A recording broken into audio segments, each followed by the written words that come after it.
They start on the watch alongs. Like it's crazy. Anyway, Daniel Santos versus what do you call him? Jeong Yeong Lee. I'm butchering these names. Okay, doesn't Daniel Santos train with what do you call him? Charles Oliveira at shoot the box. Like in all honesty, I think the only people who are pretty decent at shoot the box is Charles Oliveira and what do you call him? Ian Gary. I don't feel like there's anyone else actually who's any decent or a solid prospect in my opinion. Um, I don't feel like there's anyone I can see coming into the top 15. I'm 30 and oh, soon to be in the UFC from Too rich. Don't start. Don't start, dude. Like, don't start. Um, so Michael Vezi, Lee's going to outpoint Daniel. Yeah, I honestly can see that happening. Also, even a finish, to be honest.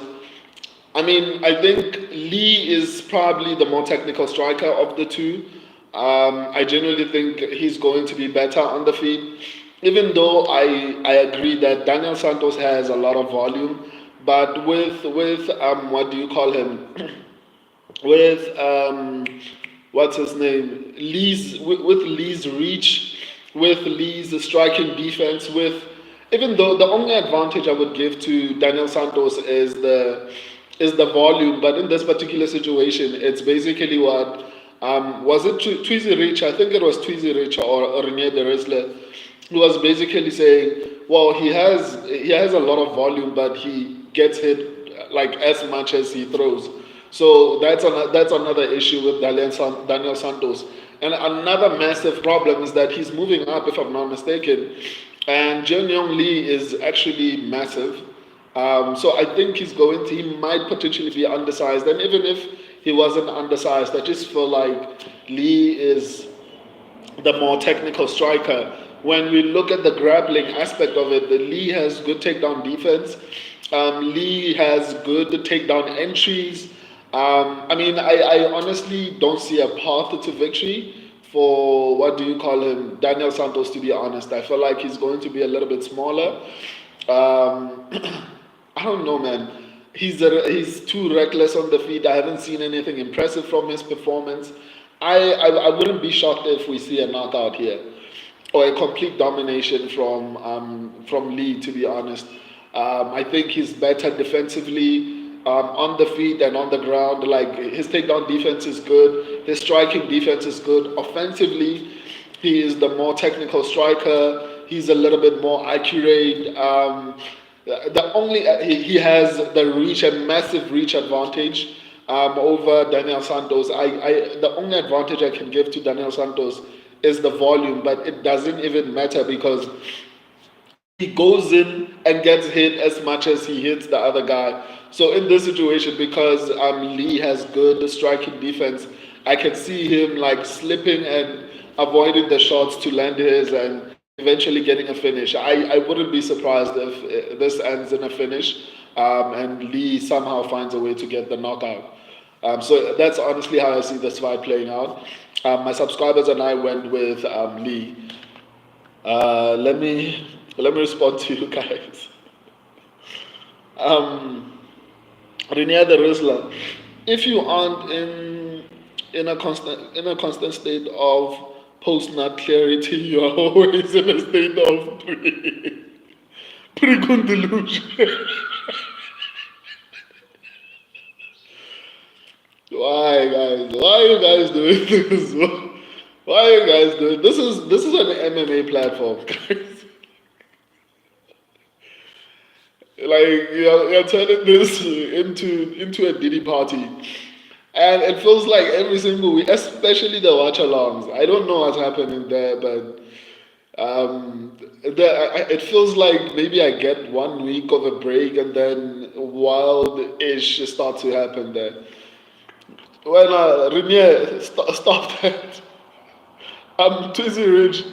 I think Lee's wrestling might kick into the box, guys. I have quite a bit of problem staying on bottom trying to sell. Yeah, I honestly agree with that. That's why I was like, even offensively on the ground, I can see Lee actually having the upper hand, especially because defensively he is good. But I mean, even Daniel Santos is not too bad defensively as far as grappling goes. I just feel like Lee is going to be better. Even offensively, I don't feel like Daniel Santos is particularly too terrible. I could see him trying to shoot. I could see him maybe getting one or two takedowns, but maybe Lee not staying there too long. But like I said, Lee has good takedown defense. So on the ground, maybe they might neutralize each other. But I honestly fully agree with the idea that what do you call him? Lee might have an advantage as far as the grappling goes. So that's why I'm like, it's kind of difficult for me to actually see a path to victory for Santos, to be honest. Michael Vezi. Santos is an undisciplined bantamweight. He's only moving up because he can't stay disciplined enough to stay in his weight class. I agree 100%. Um, it doesn't feel like he's moving up because he feels like he's going to be able to build up muscle and maybe have a little bit more power. It's like the Calvin Gastelum situation. He's moving up because he doesn't have a choice, not because he wants to, based on what I can tell as well. Rene De Rizla, I think Lee could get a TKO, yeah. I'm with you that I genuinely feel like Lee can finish this fight. Tuesday Rich, the only thing is really do question his IQ after his last fight with Amil. He completely played into Amil's game that fight. Yeah, but I assume you're. Who are you talking about? Okay. I actually didn't check their records, but I'm assuming you're talking about, what do you call him, Lee. But Santos is not particularly smart, so I don't think there's anything to worry about there. Twizy Rich, Diddy Party streams.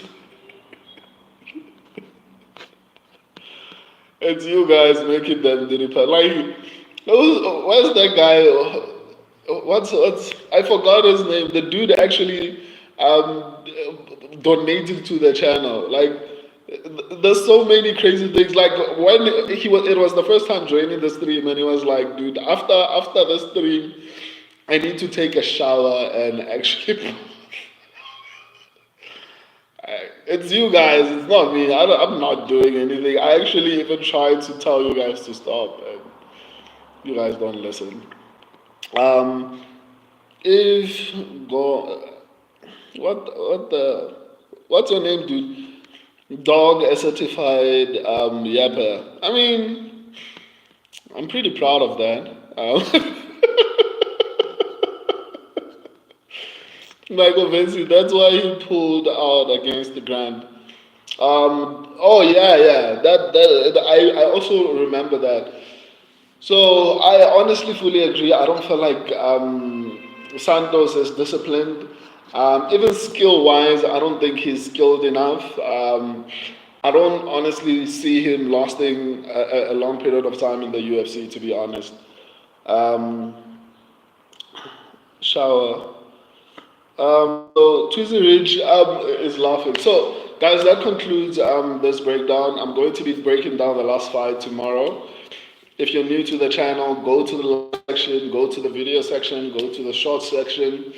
I've created packages if you want to support the channel, from just buying me a coffee to getting a couple of premium items, to even getting a trip to South Africa and meeting me in person at a luxury hotel. I'm going to make a video to just show you guys, because I know some of you have not seen South Africa, and I'm sure you assume Africa is this jungle or you're coming to a safari. That's not the case, guys. So I'm going to make like a kind of video just to show you what you would get. But that one is when you're supporting it like a high level. Anyway, I love and appreciate all of you. Thank you for joining me. Until next time, deuces.